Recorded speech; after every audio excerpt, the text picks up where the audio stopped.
A black Navy veteran, hair now silver and an old medal pinned to his chest, walked into a bar only to be refused service by a group of young bartenders. They mocked him as an old, useless man. But just an hour later, the sky itself seemed to tremble. A squadron of naval helicopters roared overhead, led by his son, eyes blazing with justice. What secret lies behind this quiet man? Why was the entire town stunned when the details of the 1970 rescue mission were revealed? This is not merely a story of one insult. It is the journey of loyalty, wartime memory, and the undying flame of a hero. Discover the story of Leroy Jackson, the man who reminds us of the true value of sacrifice and resilience. Don't look away. This tale will carry you from injustice to a brilliant climax where the truth blazes like a fire. Subscribe to Veteran Best Stories so you won't miss these heart-stirring narratives. The Blue Crab Bar, nestled on a quiet street in Biloxi, wasn't busy, but within its stillness lay a heavy, smoldering tension. The scent of cigarette smoke, the clink of glasses, and the cold indifference emanating from sideways glances turned this place into more than just a stop. It was an invisible wall pushing people away from any shred of respect. Leroy Jackson, 77 years old, stepped in with a steady gait. The gait of a man who no longer needed to prove anything, for his life itself was proof enough. His hand lightly brushed the old, scarred silver medal on his chest. Not a gesture to remind others, but to remind himself that he was still here, that memory still persisted, and that the story he lived could not be denied. His worn baseball cap rested atop his disheveled gray hair. His navy jacket, frayed at the shoulders, had lost shape over the years, yet his dignity remained unblemished. He nodded to the server, not to seek approval, but simply because it's what a decent person does, even when the world is anything but decent. All he needed was a seat, a glass of water, a moment's silence so that his memories could sit with him once more. But he hadn't even reached the chair. A voice, sharp as a twisted piece of metal, cut through the air, perhaps not loud, but loud enough for everyone to hear. "Old man, this place doesn't serve people like you." Leroy halted. He lifted his head. A young employee, in a rumpled shirt, looked at him with a mocking smirk. Behind him, a group of teenagers at the bar burst into laughter, a laughter that could not conceal its contempt. "That medal of yours?" One of them pointed at his chest. "Did you dig it up from the trash and pin it on?" A second passed. 2 seconds. The bar suddenly felt empty, even though it was still packed. Leroy said nothing. He merely scanned the room, slowly, face by face, not to find someone to defend him, but as if to carve into memory, so he could remember who chose to stay silent. The averted eyes, the bowed heads, the hurried blinks. They saw him, but they did not see the man. His heart clenched, not because of the words, but because of the emptiness of the memories they no longer held.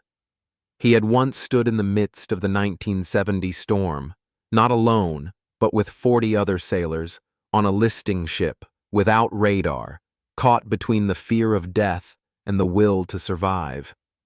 He had once steered with these very hands for 8 hours straight, guiding his crew back from the jaws of death, while news of his family's missing status had just broken ashore. They didn't know. They didn't need to know. Just some old black veteran, some medal, nothing more than useless junk. In the corner of the room, 20-year-old Maya Carter pulled out her phone. Her eyes glistened with tears, but she did not blink.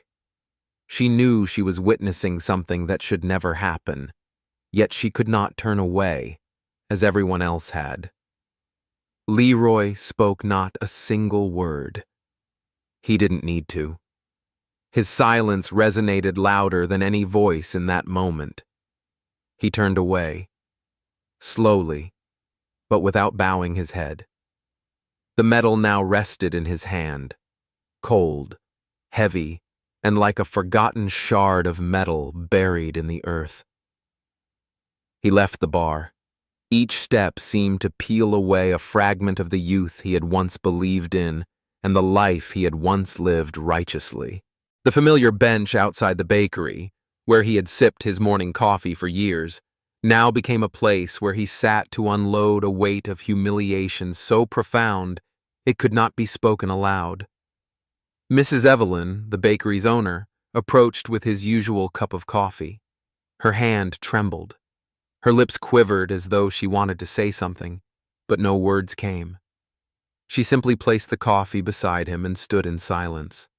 Leroy did not drink. He stared at the coffee as if looking into a mirror. His breathing grew rapid, not from his health, but from an unnamed indignation, something that could never fit into a medal, a page of history, or an official record. How could a man who had devoted his youth, his faith, his life to saving others now be treated as if he were unworthy of service? Why was a medal, bestowed in a solemn military ceremony, dismissed as worthless junk to flaunt? He lifted his head. His eyes glowed with anger, not tears. He had cried enough during the war. Now all that welled up was a silent shame, burning in his chest, unspoken. But deep within that gaze, a fire still burned.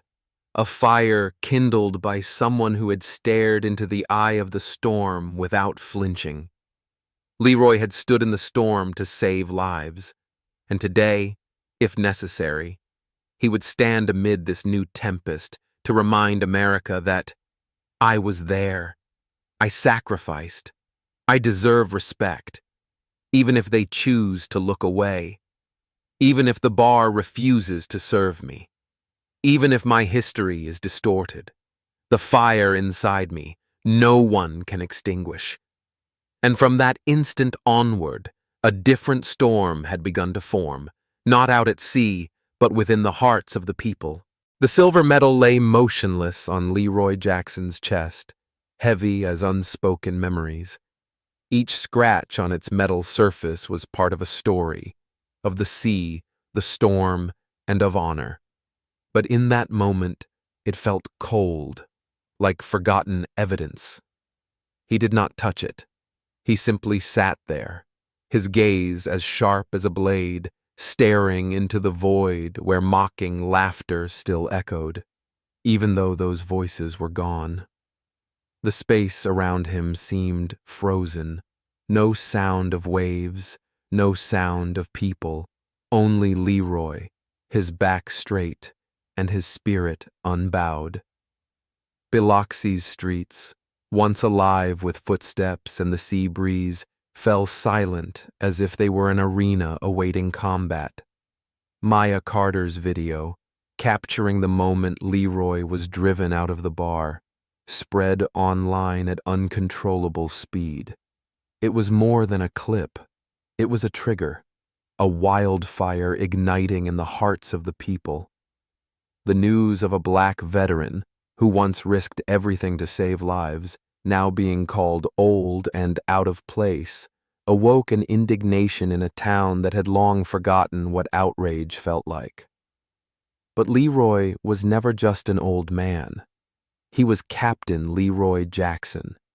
He who had steered his vessel through the 1970 storm, when waves towered higher than three-story buildings, when all communications failed, and all hope rested on one man's resolve.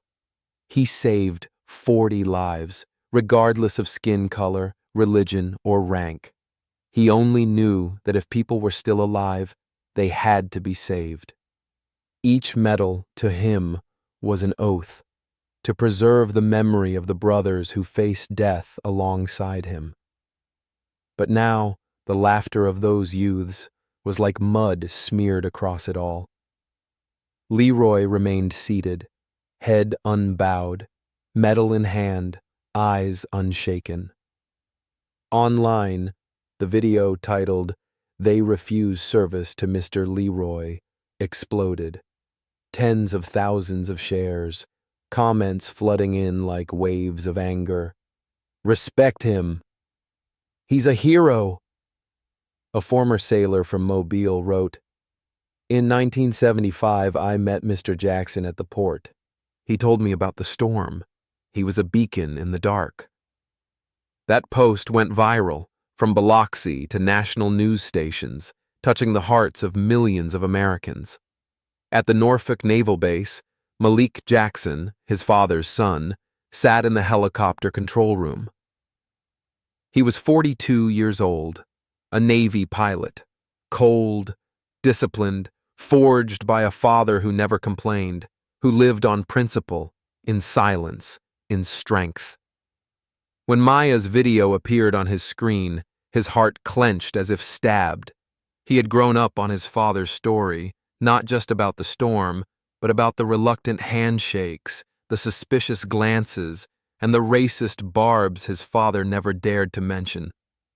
"You are my father's flame," Leroy had once told him, his aged eyes still shining like stars. Now that very flame roared within Malik. He sprang to his feet, his voice sharp as a battlefield command. "Prepare the squadron. We head to Biloxi. My father will not suffer disgrace alone." Down in Biloxi, Leroy remained unaware. He sat on the weathered wooden bench, the same bench where he once paused after every stroll along the shoreline. Evelyn, her frame thin, approached him with a loaf of bread and a steaming cup of coffee. Her voice trembled. "You're a hero, Leroy." He nodded. He said nothing. He did not touch the coffee. He needed no consolation. Meanwhile, the Coast Guard officers stationed themselves outside the bar, silent, no action taken. The city's mayor offered only vague responses, yet online, a storm of public outrage raged without end. #NHonor blazed across every platform. Veterans groups, students, politicians, all spoke out. Maya Carter went live, her voice catching with emotion. "Mr. Leroy is not just an old man. He is living memory, a witness to a country that once forgot its own hero." Another former sailor posted, "He rescued me in 1970. Without him, I'd be lying at the bottom of the sea." Up in Norfolk, Malik read those words on his screen. His eyes ignited. He gripped the flight controls. "Squadron, launch!" The first helicopter lifted off the tarmac, carrying with it a new storm, but not of wind. A storm of truth, of justice, of a generation that would no longer remain silent. Leroy still did not know what was coming. He sat there, his gaze still burning like a flame, unextinguished, undimmed. Far above, the drone of helicopter rotors grew louder. Justice was on its way, from those spinning blades, from the hearts of people, from his children, who would not leave him alone in memory. The sky over Biloxi was no longer calm. The roar slicing through the horizon wasn't thunder, nor was it the crash of waves against the shore. It was the thunderous drone of approaching helicopter engines, tearing the air apart, waking a memory long buried under dust and time. Down at the old harbor, where the sea breeze had blown unchanged for years, Leroy Jackson stood motionless, gripping his silver medal in his hand, his eyes ablaze, not with anger, but with the fierce fire of truth burning within him. He stared toward the Blue Crab Bar, the very place that, only days before, had cast him out, banished not just by cruel words, but by the deafening silence of an entire room. No one had stood up. No one had spoken in his defense. That moment, when a group of young men's jeers had washed over him like a poisonous wind, had nearly snuffed out everything he had held sacred for more than half a century. But now, the streets of Biloxi, once alive with fishermen's calls at dawn, had fallen silent, as if the whole town were a blacksmith's forge waiting for the hammer's strike. Everyone was waiting. The tension hung in the air like a drawn bowstring, because no one could have imagined a smartphone video would spark a nationwide storm. Maya Carter's footage spread across social media like a whirlwind. It didn't simply foment anger. It ignited shame, regret, and a sense of justice long forgotten. Shares and comments poured out like floodwaters. Respecting men like him is respecting this entire nation. They don't deserve to stand in the same room with him. Leroy's medal had never been for show. It was testimony of the 1970 rescue mission during which he'd single-handedly steered his boat through the heart of a hurricane, saving 40 lives from the fury of the sea. When others turned away, he plunged straight into the storm. Now, each scratch on that medal was no longer just a mark of time, but the breath of every life he'd saved. A veteran in Jackson, Mississippi wrote in support, "I met Mr. Jackson in 1980. We didn't say much, just sitting beside him I knew. He was a beacon in the night." That post was picked up by dozens of news outlets. It didn't stay confined to Biloxi. It rippled onto national television, splashed across newspaper headlines, and reached deep into the hearts of millions of Americans. A single question echoed everywhere. Who will restore the flame to Leroy Jackson? At Norfolk Naval Base, Malik Jackson, his father's own son, a 42-year-old pilot, clutched a tattered dossier from that fateful 1970 storm. His father's words from childhood flooded back, about the hurricane, about the choice not to turn back, about the scornful looks from those who doubted a black man could lead. And now, Malik could not remain idle. Maya's video had pierced him like a blade. This was no longer simply his father's story or a relic of the past. It was a battle waged by a new generation. He stepped up to the control console, his voice sharp as a command on the battlefield. "Helicopter squadron, prepare to launch. We head to Biloxi. My father will not bear this indignity alone." In Biloxi, Leroy still didn't know what was coming. He sat on his familiar wooden bench, where he had paused after morning walks by the shore, his coffee from Evelyn's bakery steaming untouched before him. "You are our hope," she murmured, her voice catching. He only nodded quietly, not because he was weak, but because in his heart, another storm was brewing. Once again. The Coast Guard stood by the bar, their eyes averted. No one acted. No one dared to speak. But online, the people had already spoken for him. #HonorLeroy burned brilliantly everywhere. On Instagram, Twitter, TikTok, no one remained indifferent. Maya live-streamed, eyes red and glistening. Mr. Leroy is not just a witness. He is the flame we tried to forget, but could not. A former sailor commented, "I owe him my life. In 1970, I lay unconscious in the ship's hold. When I awoke, he was the first face I saw." Malik, back in Norfolk, saw those words flash across his phone. He did not hesitate. "Squadron, move out." The rotors spun. The helicopters lifted off from base. Their engines screamed like trumpets heralding justice's return. Leroy remained seated.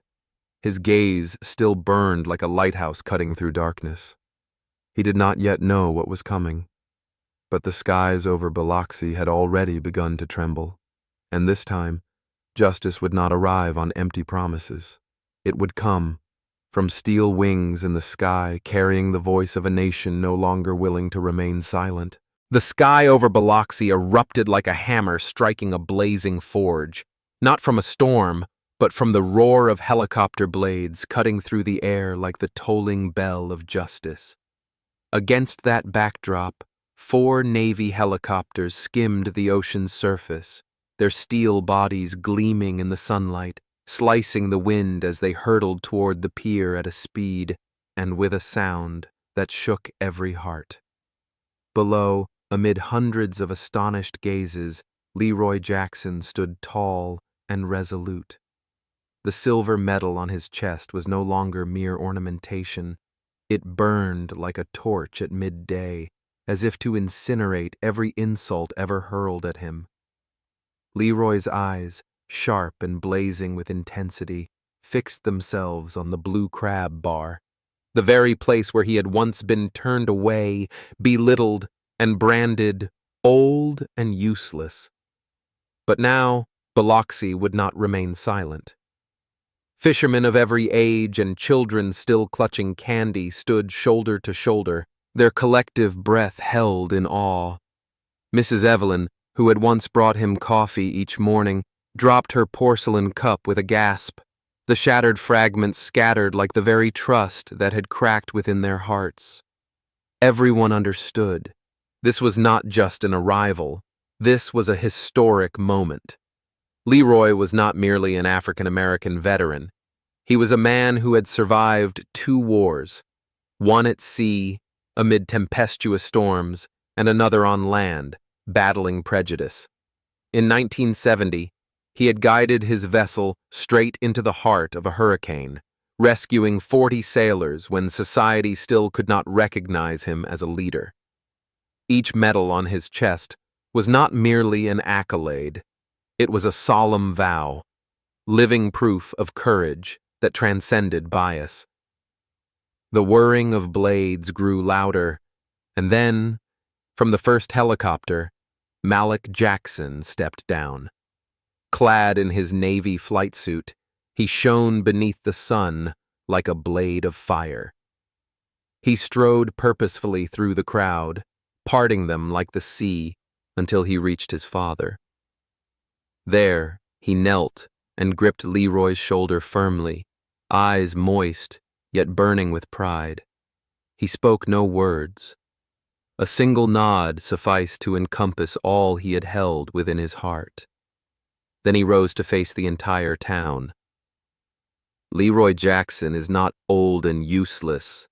In 1970, he led a rescue mission that saved 40 sailors from certain death when the world had turned its back on him. Silence fell, so complete it swallowed the breeze.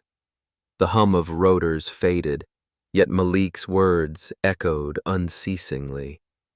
Mrs. Evelyn wept aloud, a broken sob that unleashed a cascade of gasps.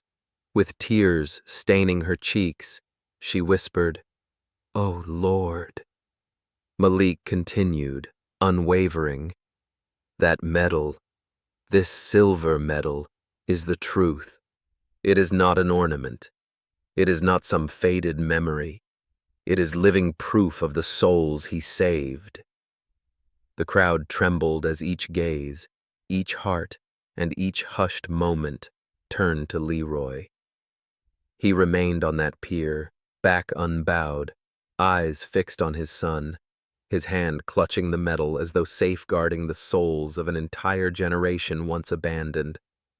Behind Malik, the young bar employee from that fateful day lowered his head in shame. His face went pale, lips moving but unable to form an apology. Nearby, a Coast Guard officer quietly stepped forward, voice barely above a whisper, I apologize." Malik did not meet his gaze. He looked instead toward a woman emerging from the helicopter ramp, Colonel Adrian Holt, commander of the regional naval base. Dressed in pristine whites, her ribbons and medals glittered like the morning sea. She approached, bowed before Leroy, and spoke with gravity and heartfelt. "Mr. Jackson," The United States Navy owes you its gratitude, its honor. Addressing the gathered townspeople, she recounted the story of that 1970 mission, of a captain who had no resource but his will and his faith. You saved your crew, you braved the storm, you overcame prejudice, and you asked for nothing in return. Today, we stand here to restore justice to you. She presented a polished bronze plaque engraved with the words, "In honor of Leroy Jackson, the rescue flame." Thunderous applause erupted like a storm, reverberating across Biloxi. The townspeople cheered, tears mingling with their claps. They were no longer mere observers. They had become witnesses to a truth reborn. Leroy took the plaque into his weathered hands, eyes misting, not from age, but from emotions long suppressed.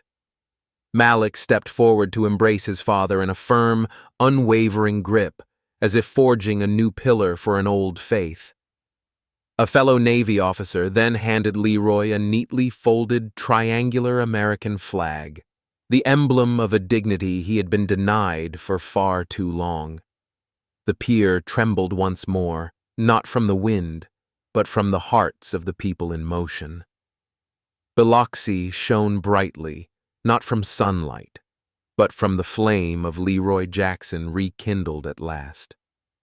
Yet amid the applause and the reverent gazes, one question hung in that blazing air.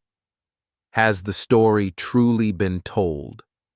Or does some deeper secret, some hidden truth, still linger in Leroy's memory, never yet revealed? Leroy Jackson stood tall on the docks of Biloxi, the very place where his journey had begun, and where he had nearly been forgotten. The silver medal gleamed on his chest. It did more than catch the sunlight. It reflected a lifetime of sacrifice and unwavering resolve. His gaze, like a lighthouse beam, did more than illumine the sea. It illuminated an entire town, even a nation, where justice sometimes arrives late, but never extinguished. Behind him, the Blue Crab Bar, once the place that had refused him service solely because of his skin color and his age, now stood as a blazing beacon, not of hatred, but of atonement and awakening. No longer did people see it as merely an end-of-day tavern. It had become a shrine of memory, the starting point for the story of 40 sailors who had been rescued from the storm in 1970. Biloxi, the quiet coastal town that had once turned away, had now become an arena of loyalty, a place where people no longer eschewed the truth, but embraced it as part of their collective honor. Leroy's story, of a man once mocked, once forgotten, now shook America to its core. Not simply because he was a hero, but because he had remained steadfast when everyone else had turned their backs. The United States Navy no longer stood by the sidelines.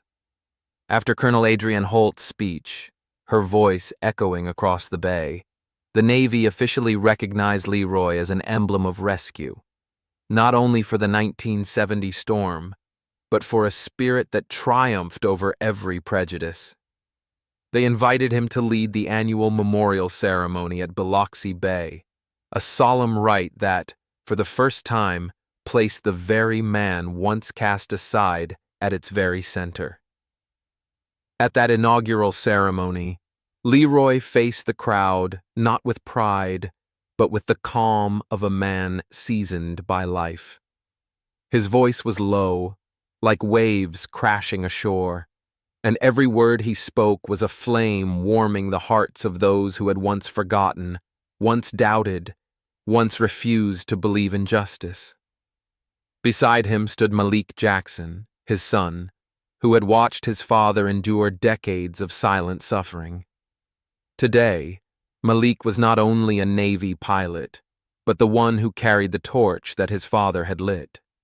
His eyes sparkled as he and his father ascended the memorial platform. Words were unnecessary. Just standing together was a promise never to be forgotten. In another corner, Maya Carter, The 20-year-old who had first posted the viral video now served as the official volunteer guide for the Memorial Center. In every introduction, in every step leading veteran families through the exhibits, Maya carried the sincerity and radiant smile of someone who believes in justice, just as Leroy had when he first set sail all those years ago.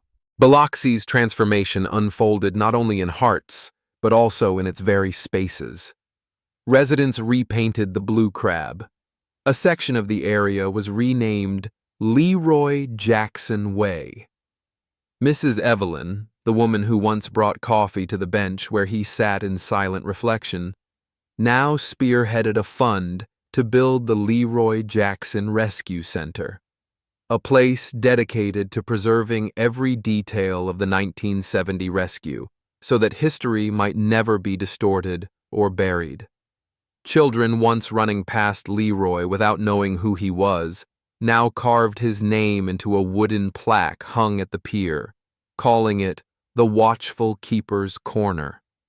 Blue Crab, once the source of pain, has become the principal sponsor of the Veterans Honor Ceremony, hosting memorial concerts, issuing a public apology, and inscribing Leroy's name in the town honor roll, a list once reserved only for white names, those carefully selected.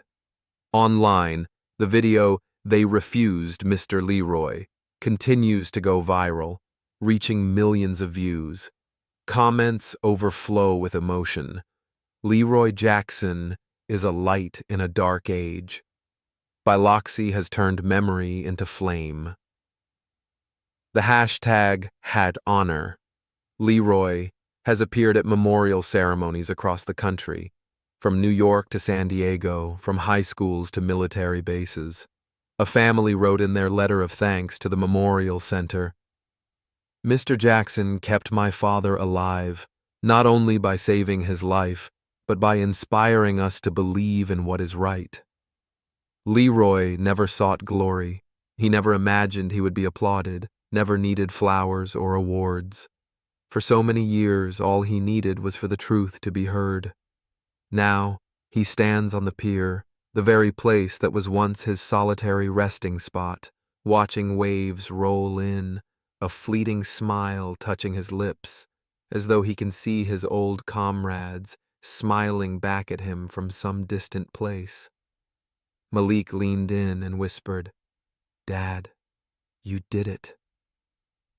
Leroy did not reply. He simply squeezed the silver medal, holding close the souls of 40 sailors in his grasp as a silent expression of gratitude. Biloxi, once so silent, has now become a blazing memorial where people recount Leroy's story as a symbol of loyalty, sacrifice, and the triumph of steadfastness over prejudice. It seems as though everything has come to a close. But this story is not over. Because in the small room behind the Memorial Center, an old wooden chest has just been opened. Inside lies Leroy Jackson's original journal, recording every detail of the 1970 rescue mission. There are passages never before published. There are names of those who opposed him, decisions forced into secrecy, and a secret about that fateful night that only Leroy and the sea know. A deeper, more powerful memory, one that does more than just recount the rescue of lives, but also reveals another chapter, one of silent sacrifice, of ethical choices made in the darkness. And now that the flame has been rekindled, people are ready to hear the whole story, not just to honor his memory, but to understand more deeply the true cost of loyalty in days of storm. Leroy Jackson stood tall on the Biloxi pier. His gaze was no longer that of a man once wounded, but that of a living lighthouse, illuminating memory, faith, and justice. The 1970 medal on his chest was not merely metal, it was an undying flame, forged amid storms and silence, amid raging waves and prejudice, amid courage and loneliness. His story, From a black veteran, once mocked and ejected from a bar simply for his age and skin color, to a hero honored by the nation, was not merely a journey to reclaim his dignity. It was a journey that set memory ablaze, a collective memory, carrying the call of loyalty, sacrifice, and justice, delayed but never extinguished. Beside him stood Malik, his son, who carried his father's inherited flame, and Maya, the young woman brave enough to speak up when no one dared do right. They gazed silently at the waves lapping the shore, as if listening to a whisper from the ocean. Their eyes shone as Leroy's did decades ago, when he steered that rescue vessel straight into the heart of the storm, not out of orders, but out of conscience. Biloxi, the town that once remained silent, bowing before prejudice, was no longer just a place name. It had become a living flame, a symbol of resilience overcoming bias and cowardice, a place where people dared to face the truth head-on and chose to stand with the light. That silver medal, etched with the scars of that long-ago tempest, was not merely a memento. It was a living witness. It symbolized courage that asked for no applause, a man who needed no standing ovation, only to have his truth heard. Leroy tightened his grip on the medal. A fleeting smile touched his lips, gentle yet profound, as if in that moment he saw the faces of his old comrades, smiling back from afar, proud and at peace. But this story was far from over. It burned in every heart, like a torch passed from generation to generation, from memory to action, from silence to voice. If Leroy's flame has touched you, if his story has caused you to pause, to fall silent, and to reflect, share it with your friends and loved ones across America. Subscribe to Veteran Best Stories, where tales of sacrifice, father-son bonds, and eternal loyalty are told with sincerity and respect. Let Biloxi and Leroy Jackson ignite your spirit. Because some flames once kindled never go out.